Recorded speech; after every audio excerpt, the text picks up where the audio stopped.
Okay, so I'm just cutting out all the intro stuff, guys. And we're going to go ahead and introduce our first speaker, Beth Healy with Peninsula Symphonic Band. Hello, I'm Beth Healy, and before I begin my comments, I'd like a show of hands of anyone who has ever been in a band, or had a child in a band, or a grandchild that performed in a band, or has even gone to a high school band concert. So the Peninsula Symphonic Band is Door County's community band. You may have heard them play at ceremonies for Veterans Day or Memorial Day. You may have heard them under the band shell in Sister Bay, or you may have experienced the Swingin' Door Big Band and their vocalist, the Company B Singers, under the tent at Alpine.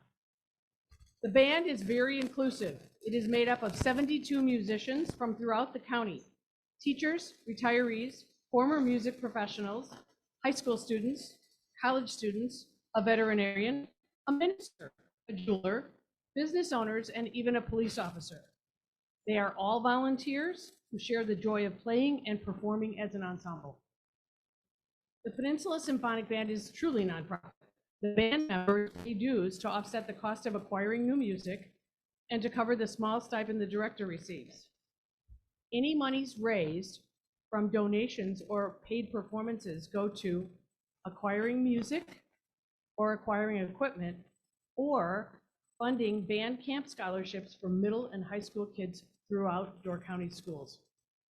This year, 5 scholarships were given to students, and for the first time, 2 adults received scholarships to attend Door County's own Birch Creek. With the money from 100 women, the Peninsula Symphonic Band will replace the 30-plus-year-old kettle drums that they have. They are almost as old as the band, which the band is 34 years old this year. They will purchase a PA system. PA is needed whenever the band performs with vocalists, and the Company B Singers are a huge part of the Swinging Door Big Band. Currently, the band must borrow a PA. This can impact the ability to commit to performances, and it's not sustainable. And the third thing they'll do is give even more scholarships. COVID devastated bands in schools, so anything that encourages participation helps rebuild this very important part of education. Other things that you should know. Music is an ageless gift that these musicians share and enjoy, and they enjoy sharing with the community. Band members mentor and support students for solo and ensemble state competitions. They also help the middle and high school bands by playing with them both as they practice and in concert. This gives students an opportunity to experience a very big ensemble and preserves the American tradition of playing in a band. And I can attest to this personally because my spouse plays the French horn in the Peninsula Symphonic Band. And every week this year, he would go to Gibraltar. Gibraltar had one French horn player. Her name was Olive. And Mike would practice and play with Olive throughout the year. And then he did perform with the band at their final year-end concert, and it was easy to pick him out. And Olive did get a scholarship too. The Swinging Door Big Band helped Southern Door Jazz Band prepare this year for their state competition, and the judges' comment was that they had a terrific understanding of swing. Both bands practice weekly most of the year. Practices are held at Prince of Peace Church in Sturgeon Bay. To return the favor, the Swinging Door Big Band holds a benefit concert each spring, and all the proceeds go to the Prince of Peace youth programs. There are 2 upcoming chances to enjoy this music. On July 27th at the Band Shell in Sister Bay, you can hear the Symphonic Band. It's an outdoor event. It's great fun. On August 2nd at Alpine, at 6 p.m., the Swinging Door Big Band will perform. And in closing, my favorite, without question, my favorite Peninsula Symphonic Band memories are when they play a medley of our armed forces songs and anthems. When this happens and the veterans hear their song, they stand and they accept the applause from a gracious audience and a grateful nation. This never gets old. Thank you.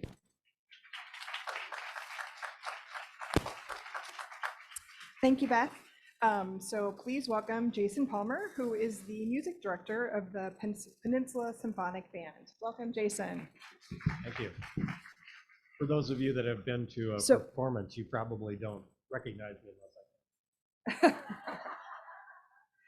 So this starts our 5-minute Q&A. So Barb's got the mic in the middle. So if you could raise your hand if you've got a question, and ideally come to the aisle here, and we'll get the timer started. Questions for Jason and Beth?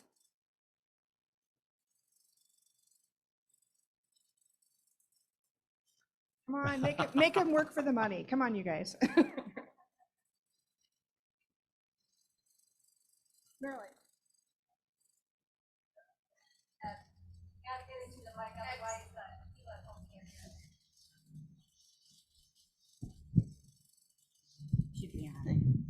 Do you ever play at nursing homes or senior centers? Because of the research that's out, that music is so wonderful for people with some dementia. And that video, Alive Inside, makes me cry every time I watch it.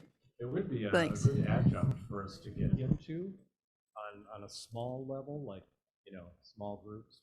Yeah, 72, I don't think they appreciate it. But yeah, that's a great idea. Thank you.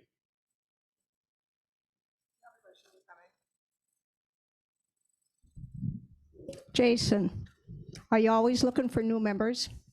Always. Yeah. So what do you think your capacity is? When I started conducting this group in June of 2018, we had 35 members. And now we have between 70 and 80 members, but always looking for new people. You just come in and you try it out. There's no auditions or anything. Just bring your instrument, come try it out. Thanks, Jason.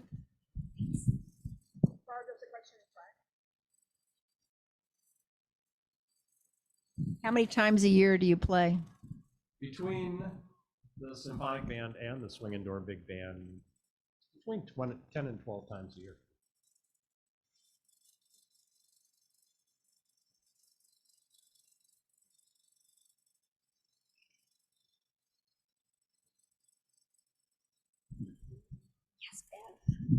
And what are the age differences between the people that play? High school is the youngest, Yes. and in June of 2018, when I took over, we had no high school kids, and now I think we have about 10 that play with us, as well as some college students. Oldest, in his 80s, I would say.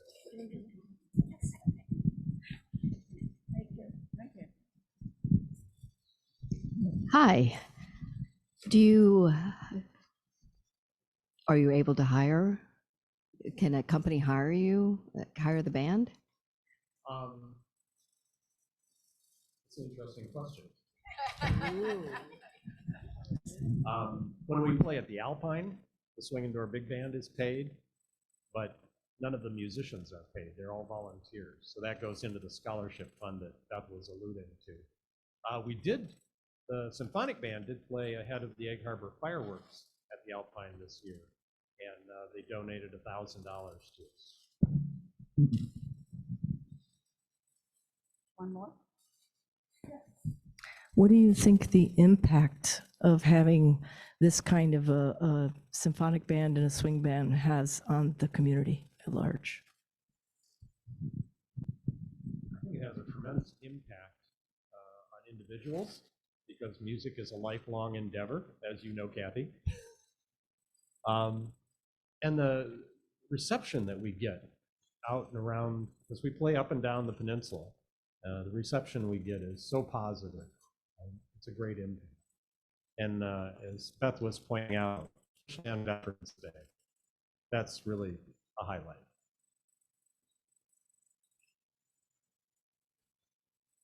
Other questions? So remind the group how your funds would be used with a 100 Women Who Care award.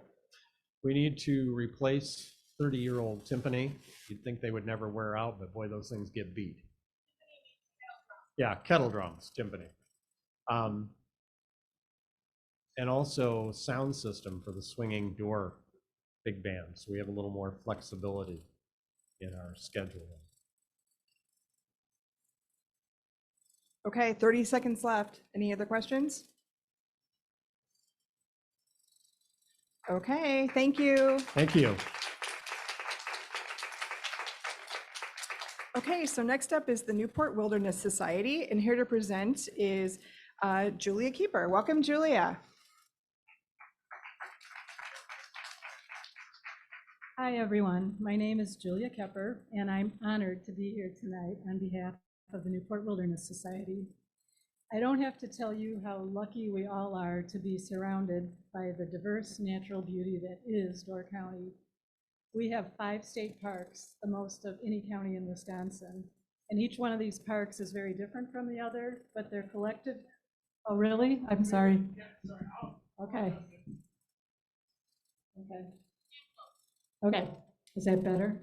It sounds really loud. Okay. Their collective mission is to preserve this diverse natural beauty that really makes Door County magical. And this magic is what draws people here. Newport State Park covers over 2,000 acres with 11 miles of Lake Michigan shoreline and 26 miles of trails. So what makes Newport unique? It's the only wilderness state park in the state of Wisconsin.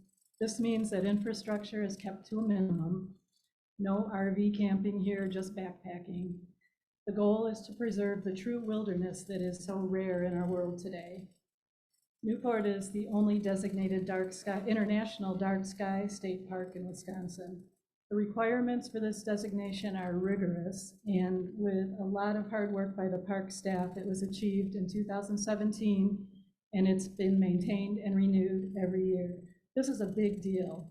The dark sky designation brings thousands of visitors each year.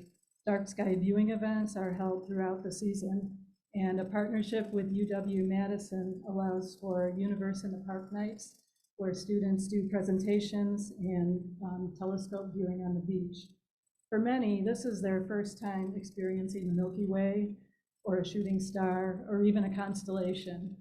We take the dark skies for granted in Door County, but so many of our visitors live in urban or suburban areas where the skies are never dark. So what does Newport Wilderness Society do? Like all Friends groups, we're the support team for the park. We raise money to pay for projects, equipment, and programs. We host events for the public, and we have a team of over 100 volunteers who do anything and everything that's needed, from trail and building maintenance to assisting with hikes and programs. Probably our most important job is funding 100% of the salary for our amazing park naturalist, Beth Bartoli, who is here tonight. She is the one who brings Newport alive for visitors. And I'm sorry you all have to sit there in the rain and listen to me. I'll talk faster.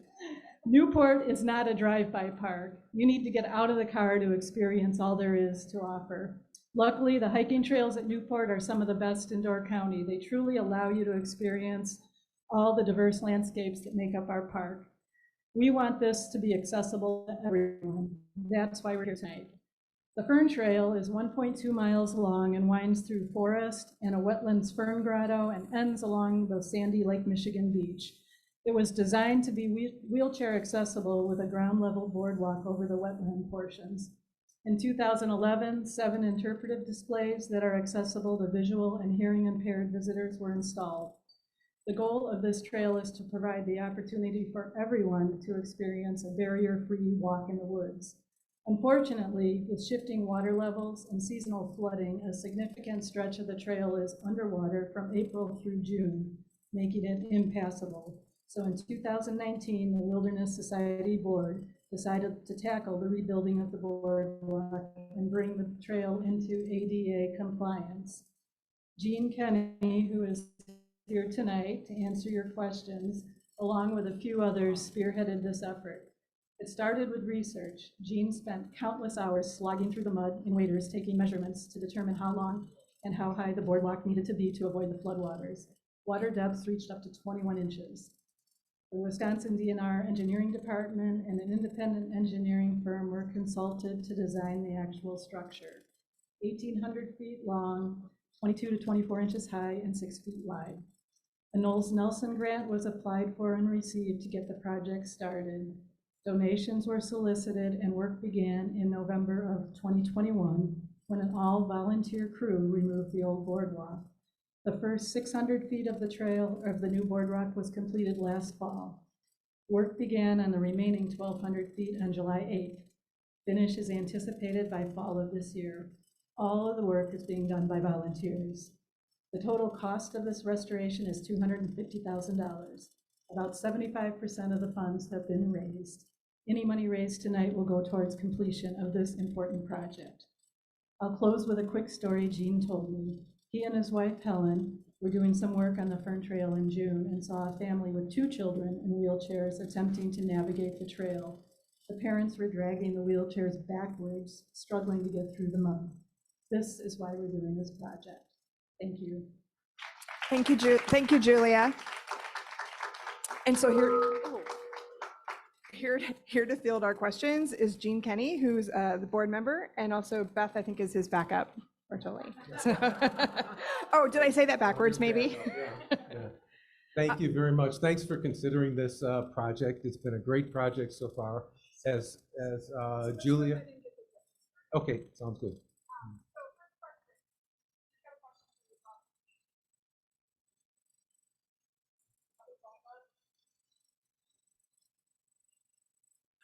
With this being a state park, why isn't DNR paying the full amount? Actually, most parks are supposed to gather their own funds to run things, and without friends groups, the DNR depends on you coming up with, if you have a project that you want to do, you have to present it and try to get some Knowles Nelson. They really haven't funded the Knowles Nelson program. It's a matching grant program, but they really haven't funded it to a very large extent for probably the last 20 years. And so it's really friends groups have now put in and kind of made up the difference, if you will. For example, Beth's job in the park, there's only a few naturalists in the entire state. And so as a friends group, we say, we have to have this, this person in particular. Beth runs probably 100 programs a year, and one of our major functions is to support her role. And so we pay the DNR to hire her, and we fund that 100%.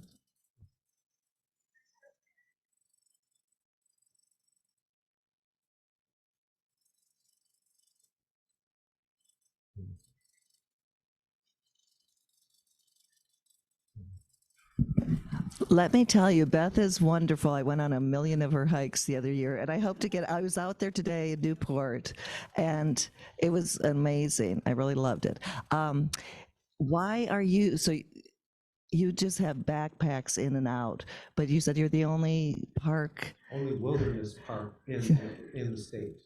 Really? So Peninsula is not because of cars? They have probably 350 campsites, but you can put your RV in there, or your tents, etc. But you have to walk to all the campsites in Newport. Okay, wonderful. Thank you. If I can give you just a little history behind that wilderness park.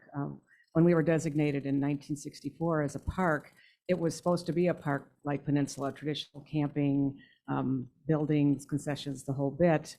And people who were in there doing plant surveys, tree surveys, geologic surveys, saw the natural beauty that was there and compared almost to the ridges. There's ridges and swales, there's areas in there of boreal forest, there's all these very unique habitats for plants and trees, and decided they needed to set it aside as a wilderness park. So that's why we have the wilderness park designation, and that's why we don't have all the camping and the buildings and all that.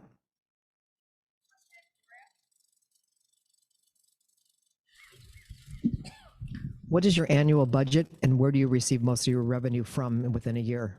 For the Newport Wilderness Society, almost all of our funding comes from our business members and just members of the Newport Wilderness Society. Now, when we started this project in 19, we got some funding from the Knowles Nelson, which is a matching grant program. And then we've solicited funds from some other foundations and stuff. But most of our funding has come from members and business members.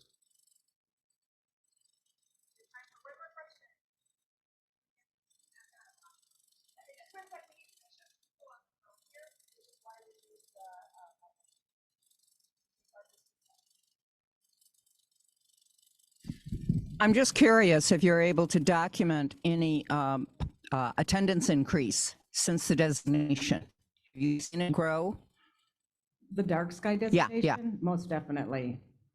Most definitely. Because we keep a car count and then we keep count of people that attend the program. So we are the only one in the state that was, as was mentioned before, and now there's 2 in Michigan. There was only 1, so there's only 3 in the Midwest.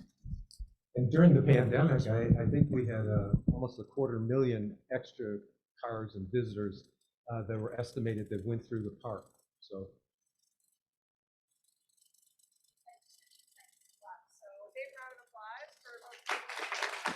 Thank you. Thank you.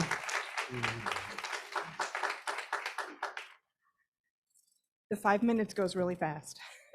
So now next up is Joan Cram, here to speak on behalf of Open Door Bird Sanctuary. Welcome, Joan.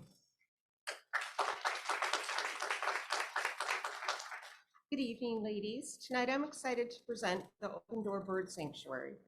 The 34-acre Open Door Bird Sanctuary was created with a twofold mission of being both educational and environmental, to raise avian awareness to the public and to provide a safe and caring home for injured birds that are not able to be released back into the wild. The sanctuary has 2 full-time paid staff members, Rob Hultz, the executive director, who's here with me tonight, and Valerie Mann, who is their raptor educator. ODBS also has more than 30 volunteers. In the past couple of years, the Bird Sanctuary has been very busy increasing all the programming that they offer to Door County. They work with the Boy Scouts and the Girl Scouts, providing educational and hands-on learning that goes towards earning their required badges. They conduct programs at all the Door County schools, either at the schools or by bringing the students on site for field trips. The programs are coordinated with their specific curriculum and grade level. Val has been essential in creating new literature that highlights what they can offer the individual schools and classrooms. Off-site programming has increased over 300% from last year alone. New this year is fireside chats. These take place at various campgrounds and state parks throughout the county, highlighting a different bird each time and with 8 different themes. So far, there are more than 50 bookings for these one-of-a-kind opportunities. What the Open Door Bird team offers to Door County is extremely unique. They bring live raptors for educational observation to not only the schools, but also service clubs, senior groups, and others, both on-site and off. They have held programs at Scandia, Pinecrest, and other senior homes, and they provide hospice visits to patients who love the opportunity to see wild birds up close. New this year are programs at the Landmark Resort, providing both residents and visitors with unique birding opportunities. They do kids' day camps and children's programs. They have collaborated with Peninsula Players and with Door Shakespeare. They conduct programs at the state parks, Fall Fest, Pumpkin Patch, and Bailey's Harbor Fest, to name a few. Their outreach programs emphasize the small environmental changes that everyday citizens can make and how they affect not only the birds, but all living creatures. ODBS on and off-site programs average between 10 to 15 weekly. Last year, the sanctuary had over 5,000 visitors, and they conducted 360 private tours. This year, the site is increasing their open days from 15 to 18. The site is always staffed during these so that everyone that comes gets a personal experience with the birds and the volunteer staff to explain and answer questions. A great volunteer success story is Elsa. She started helping at ODBS in high school as a shy teenager. Over time, she became a member of the Raptor team demonstrating birds to the public. She is now in college and runs an environmental summer camp program. Wow. ODBS has a state grant work-share program. A person with disabilities comes with an adult supervisor twice a week and works for 4 hours. Jobs like grooming the hiking trails, removing invasive species, learning to use different tools and keeping track of them and storing them properly. They also have a shadowing program through the Sunshine Resources, where a person with disabilities comes with a coach and gets to see and try firsthand different jobs that someone like them could strive for.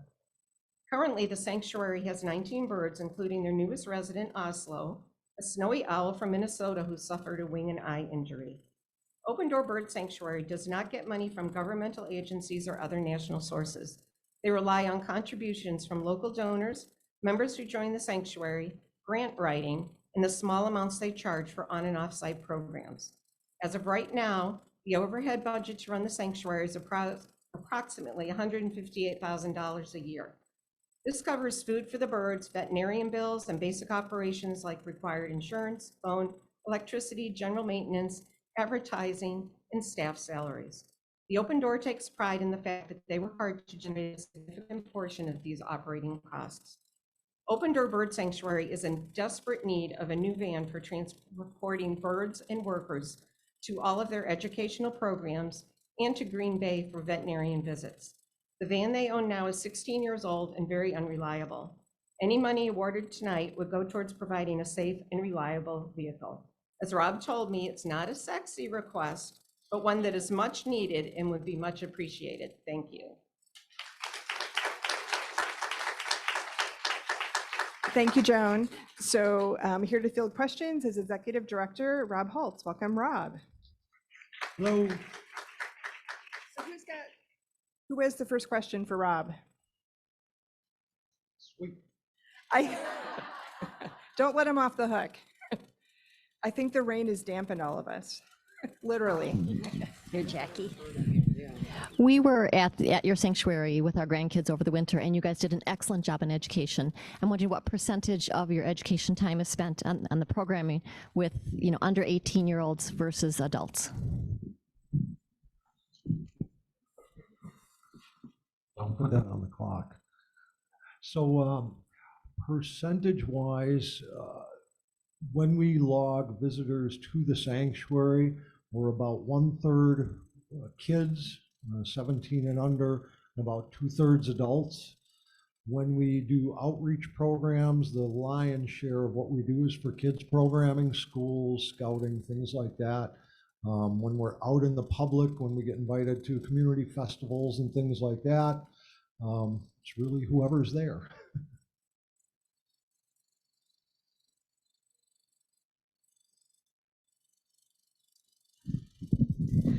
All right, Julia asked, how many paid employees and how many volunteers? So myself and Valerie Mann, our new Raptor educator that started about a year ago, are the 2 employees at Open Door Bird Sanctuary. Over the course of a year, we'll have between 40 and 45 different volunteers at the sanctuary, everything from people doing land stewardship, directors, our board, coordinators, all the things that nonprofit organizations have. Members of our Raptor team that are incredibly dedicated and learn to work with the birds, learn to help clean up poop and handle them and present them to the public for educational programming. So a lot of different volunteer opportunities there. And if it wasn't for volunteers, Open Door Bird Sanctuary would not exist. So that very, very important group of people. Up until we hired Val, it was just me, but now we've me and my volunteers. So yeah, they're the engine that makes the sanctuary run. Rob, how much of your budget is for food? A large portion, so let me do some quick math. Food for our birds is roughly 25% of our annual budget is just food for the birds.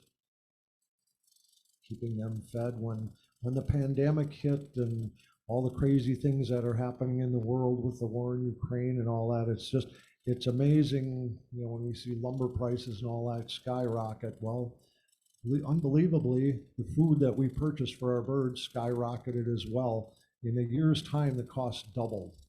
And as a nonprofit, that's hard to budget for that. Hi. How many birds are you able to handle as full-time residents?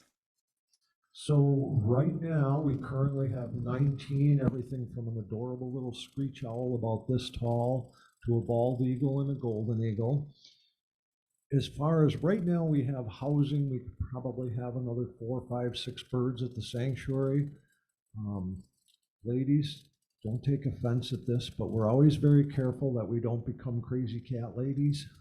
We want to make sure that we don't have more birds at the sanctuary than we can properly care for and give them really good homes. So it's always a little bit of a balancing act. We don't want to get too big too fast, but currently we could easily have 4 to 5 more birds. as we continue to grow and build more aviaries and things, we'll have the opportunity to give a home to more, because there's a lot of them that need homes.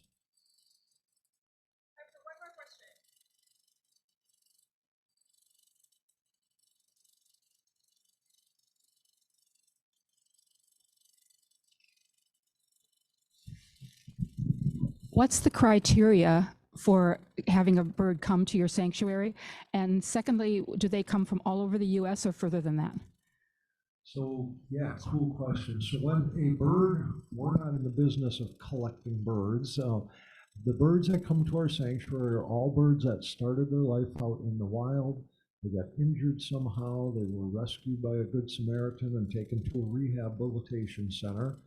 Their job is to get them back out in the wild, but sometimes they'll have a lingering disability as a result of their injury that prevents them from being able to survive in the wild. If that happens, if a bird is deemed unreleasable, the rehabilitation center has two choices: either euthanasia or finding a home like ours. So we try to give as many a home as we possibly can. And we are a very highly regarded facility for our care of the birds, the long lives they live, all the educational programming that we do. We have birds we have one from Oregon, we have one from Utah, we have a bird that just arrived, our snowy owl from Minnesota, Illinois. So we get contacted by rehabilitation facilities all over the place asking if they can place birds at Open Door Bird Sanctuary. Okay, with that, 5 minutes is up. Thank you so much, Rob. Thank you. All right, you guys have just been phenomenal troopers through this weather. Big kudos to all of you out there. So, time to vote. Remember, teams come together on that, one vote for team. And if you're online, don't forget to place your vote. We'll take just a minute or two to let all of us get organized and collect the votes, and then Ann will come back with a business update.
Okay, so while the ballots are being collected, I'm just going to keep things moving for risk of more rain. So let me think here. So we've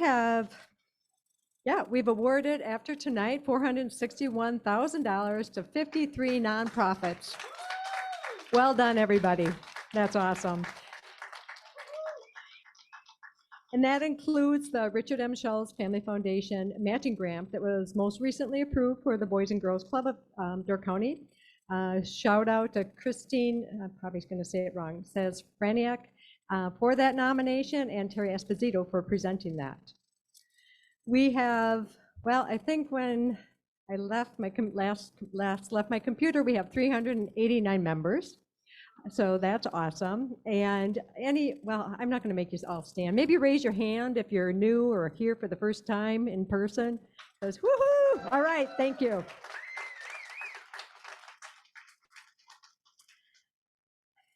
And a huge thank you for those of you who refer your friends and family members. Referrals are really big. That, I think, in the Pulse are our #1 recruiting mechanism. So thank you for that.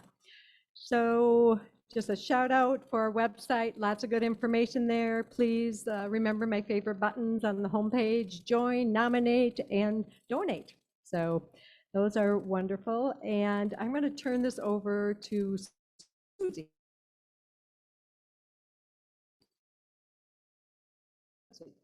Oh, here she is, Susie and Faye.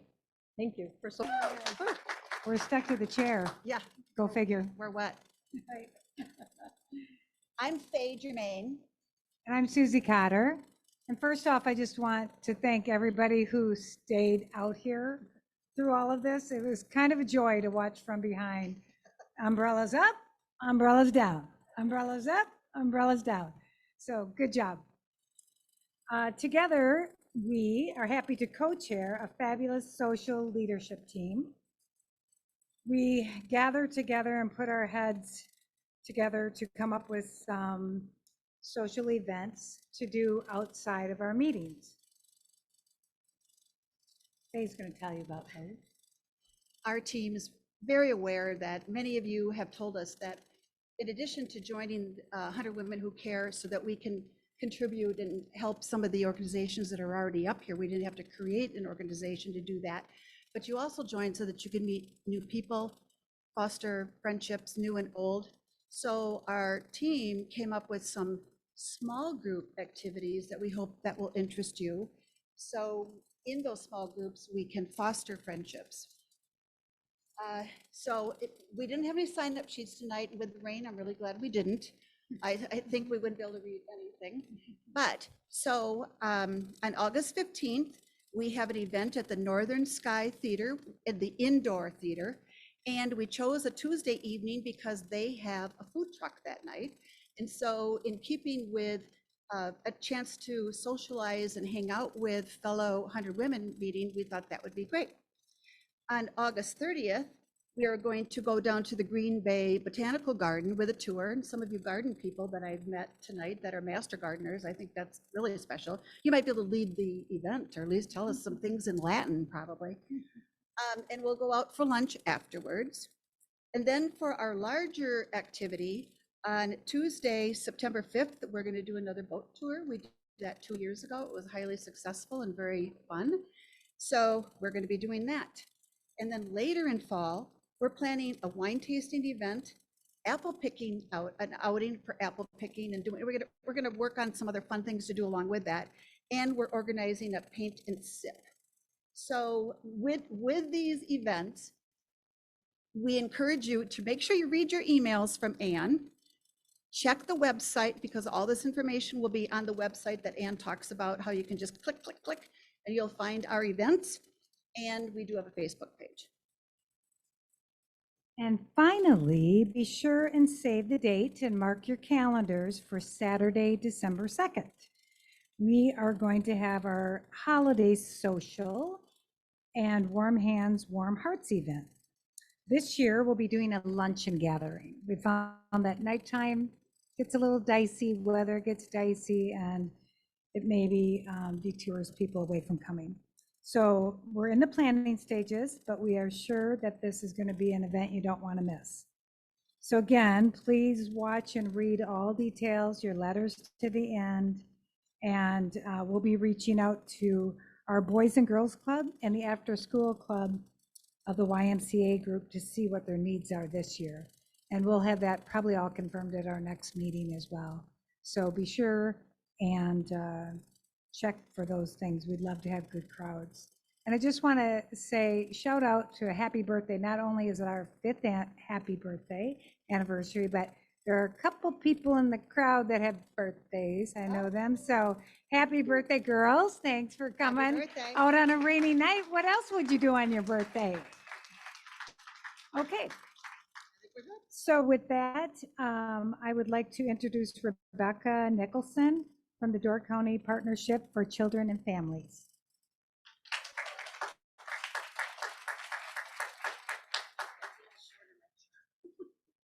Good evening, everyone. My name is Rebecca Nicholson. I'm a community connector with the Door County Partnership for Children and Families, which is an internal program of the United Way of Door County. The mission of the partnership is to promote resilience, strength, and social emotional well-being for the families in our community. My role as a community connector is to connect families with resources utilizing my lived experience. Chad Welch, our impact coordinator for education, was unable to attend tonight, so I am here tonight to say thank you to all of you on behalf of both of us. We want to say thank you because your generosity has afforded us the ability to provide some much needed support and engagement opportunities for Door County families. Community Connections is the service that I provide to assist families in accessing concrete support in times of need. Since May of last year, I have connected 30 families to various Door County resources. The needs are varied. Some families need assistance accessing basic needs like food, rent, and utility assistance. Some need help finding resources for transportation, employment skill building, or childcare, and other needed resources for physical and mental health support, or helping families advocate for their services that their families need. Whatever the need is, I am there to walk alongside them, building their network of support.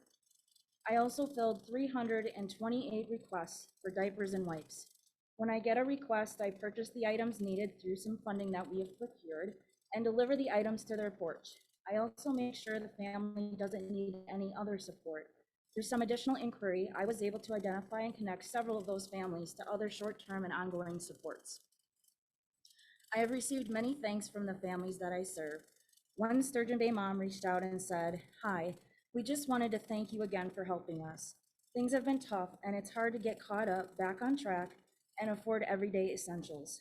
You were such a blessing and helped relieve a lot of stress and worry that we had. We can't thank you enough." Because of your support, Chad was able to complete the following Train the Trainer trainings: 7 essential ingredients of trauma-informed care, strengthening families' 5 protective factors framework, 2 supplemental trainings for raising a thinking child, parent cafe recertification, and 5 new levels of Triple P. Triple P stands for Positive Parenting Program. Chad will also be taking his 6th Triple P class this fall called Fear Less. This class will help children and adults build resilience to better handle stress and anxiety. These trainings and recertifications your grant helped to fund have led to a partnership with Sebastopol Schools beginning in August. Chad will be offering monthly Triple P or parent cafes open to all on a variety of topics such as school readiness, raising resilient children, understanding social media, and more. Since Chad spoke with you last May, he has offered 2 WOW cafes for youth. WOW stands for Words of Wisdom, 2 parent cafes, 2 block parties, and 8 Triple P classes. All were very well received. After taking the Triple P class, Raising Confident, Competent Children, a mother of 2 reported that using some of the strategies that she learned, outbursts were down with her 2 children. They were better able to follow the set routines for things like bedtime and getting ready for school. The mother said, "It seems so easy when we talk about it in class, even like it's common sense, but doing it is hard. So it's nice to have the class to reinforce the strategies and make you feel supported." When Chad checked in with her about a month later, she said that she doesn't even dread school days anymore because the kids have their routines set in place and just do them without fighting her. Chad spent this spring focusing on the continuing education and plans to offer Triple P, parent cafes, WOW cafes, and block parties on a continued and consistent basis starting this fall. Chad also manages the Dolly Parton Imagination Library program for Door County. This program mails an age-appropriate book to each enrolled child every month until their 5th birthday. He wanted me to share with you that we currently have 732 children enrolled in the program and over 500 graduates, which is over, yes, that's over 93% of Door County children ages 0 to 5. For me, this isn't just a job, it's a calling. It's a way for me to give back for the support I was given over the years and the support that my family continues to receive today. Sorry. To look back on where I was, the lessons I've learned, mostly the hard way, for sure, to where I've come today, and then to be able to take those lessons and experiences and support other families is truly a blessing. So thank you so much for donating and supporting Door County families in such an extremely important way.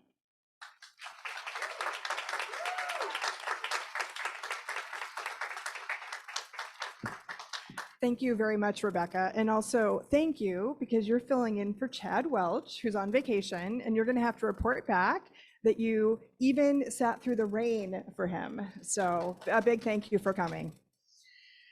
Okay, so just a couple really brief updates on the nonprofits. So you have all kept me especially busy this quarter. We've had 7 new applications come in, which is a record, and that's just fantastic. So thank you for that. Yeah, that deserves I can't clap, but, and so that means we've got 22 nonprofits in the hat, which ties the most we've ever had. The average age in the hat is still hovering about a year. And please do remember that one of the important things about getting your nominations in is also the visibility that is bringing to the nonprofits. So even if they're waiting in the hat, that visibility is important. And also a reminder that once a nomination has been made, that then qualifies the nonprofit to be amplified in the nonprofit communications. So some of you hopefully have seen the emails coming from Kate Sullivan, and just a reminder to please leverage that resource, and we can help get the word out for the nonprofits. And as well, hopefully some of you can participate in some of the service opportunities. It's a great way to give back to our community beyond just the Giving Circle itself and the individual meetings. So also a nice shout out to Kate. We're really glad that she's here and helping us get to that next level on the total package. So with that, we're ready to do the hat drawing, and we needed a special hat that was rainproof tonight, which is why I'm holding a box. Thank you, Beth, for finding this. And this was vetted to make sure those 22 nonprofits are all in there by Peggy Harris. So thank you for that. And now I need a brave volunteer on the front row to pull out the 3 nonprofits who will present for in the next quarter.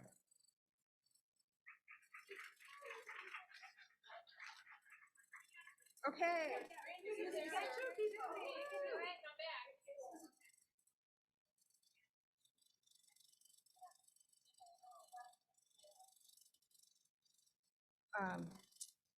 Squish them up.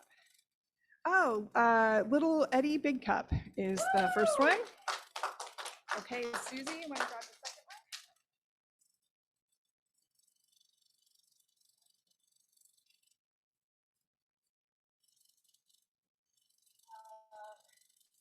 Next one is Lakeshore Cap Food Pantry. Susie, you can do the next one.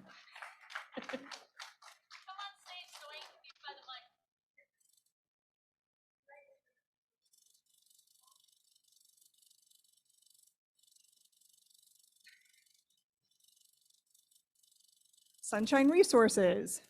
Yay.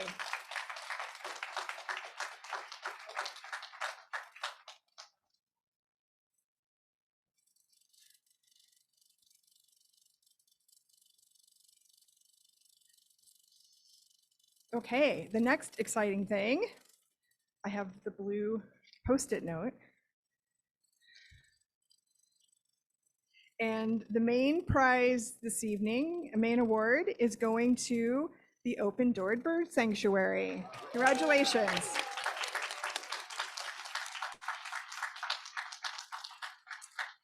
So tonight, oh, I was supposed to say this before I opened the blue Post-it, sorry. Tonight, so Open Door Bird Sanctuary will receive approximately $14,000, and the 2 runner-ups will each receive approximately $7,000. So amazing.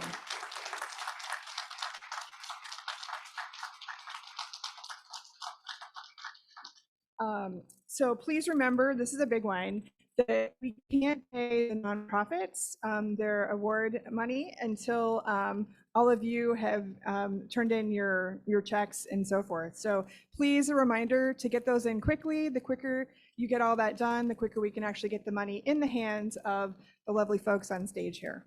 So that would be helpful. You can pay by check or go to the website, pay online, and don't forget you can set up recurring payments, which is a huge help to Ann Morgan and the team trying to collect all of those payments. So with that, I'm going to turn it over to Ann M. To wrap things up. Thank you, Ann. Okay, I know we all want to get out of here, so I'm not going to belabor this, but I would like to ask everybody, if you have a glass, champagne glass, please put in the back. And then also just, make sure everything's cleaned up around you, turn in your name tag. Let's see, anything else? Turn in your check if you have it here. All right, do good, feel good, gather, have fun with 100 Plus WWC. Thank you for being here tonight. You are all troopers.